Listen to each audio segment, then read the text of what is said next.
Bonjour à tous, je suis Barek et bienvenue sur la tribune de Coruscant pour cette nouvelle vidéo des références sur le manga Un équilibre fragile prologue de la phase 2. Cette vidéo sera bien évidemment full spoiler et donc prévue pour ceux qui ont déjà lu le manga. Un équilibre fragile prologue est la dernière œuvre de la Haute République phase 2 dont nous allons traiter et est un peu particulière puisqu'il s'agit du seul manga de cette phase. Comme son nom l'indique, il fait partie de la même série que les deux mangas de la phase 1 mais n'est pas numéroté puisqu'il est considéré comme un spin-off avec un autre protagoniste, Arkoff, le Jedi Wookiee qui était le maître de Lilith Orazi. Mais sur le même principe que la série de comics La Terreur sans nom, une partie de manga se déroule pendant la bataille de Dalna de la phase 2 et l'autre suite aux événements de la phase 1. Commençons par la bataille de Dalna, aussi appelée la Nuit du Chagrin, un événement déjà abordé par les romans Cataclysme et La Voix de la Vengeance. Durant cet affrontement, de nombreux Jedi sont venus sur Dalna afin de rencontrer la Voix de la Main Ouverte suite à la bataille de Jedha, dont ils auraient été les déclencheurs. Cependant, la mère de la Voix, Elesia Zeveron, est parvenue à mettre la main sur de nombreux sans-noms, des créatures capables d'aspirer la force des êtres qui y sont sensibles. Et donc, durant cette bataille, les Jedi ont affronté ces sans-noms, mais aussi des taurides récupérés par la mère. Dans La Voix de la Vengeance, Arkoff avait rapidement été cité, mais le manga montre bien les événements qui le concernent. Il était en effet présent avec sa maître Jedi, l'humaine Ravna Abronza, et le droïde ZZ-10.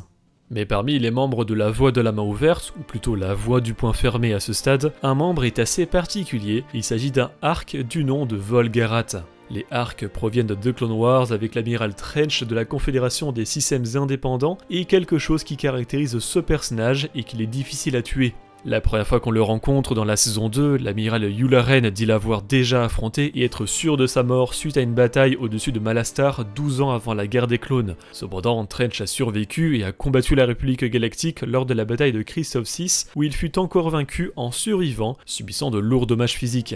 Nous le recroisons ensuite rapidement lors de la bataille de Ringovinda dans la saison 6, puis dans la saison 7 où il est assassiné par Anakin Skywalker. Et vu la mort de Vol-Garat dans le manga, je n'exclurai pas son retour un jour. Vol meurt d'ailleurs à l'époque de la phase 1 150 ans après la bataille de Dalna, et en effet, la longévité des Arcs était déjà connue, mais comme une rumeur d'après le livre de jeu de rôle Collapse of the Republic. Le manga s'attardait aussi sur le personnage d'Azlyn Rel qui accompagnait la Jedi Massia Cathli dans La Voix de la Vengeance. Dans le roman, on apprend qu'il a rencontré un sans-nom et qu'il en a été traumatisé, et c'est le manga qui montre ça en détail. Son traumatisme est aussi représenté par une chanson qui lui reste en tête, Shri Karai Karai, une comptine que l'on entendait déjà dans la phase 1 et qui décrit les pouvoirs des sans-noms. Azlyn est d'ailleurs sauvée par plusieurs personnages que l'on connaît bien, Massia Cathli, Vildermak et Taysirek des comics La Haute République.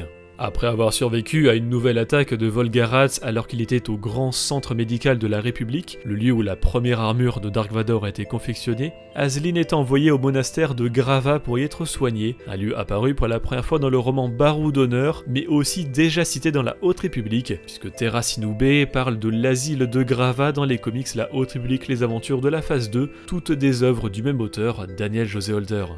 Mais le Arc retrouva encore une fois le jeune Jedi et ce dernier se défendit en utilisant le côté obscur de la Force alors qu'il était pris par les visions horribles des sans-noms. Ce qui fait qu'Azlyn Rel est un personnage important et qu'il est l'un des rares à avoir survécu aux sans-noms et à avoir compris leurs secrets. Il a alors consigné ces informations dans un journal papier, chose assez rare à cette époque de Star Wars, mais d'une manière codée. Arkoff et ZZ décident alors de cacher le droïde avec le journal sur une planète reculée afin qu'il ait le temps de le déchiffrer à l'abri. Et cette planète se trouve être Banshee, la planète principale de la série de manga Un équilibre fragile.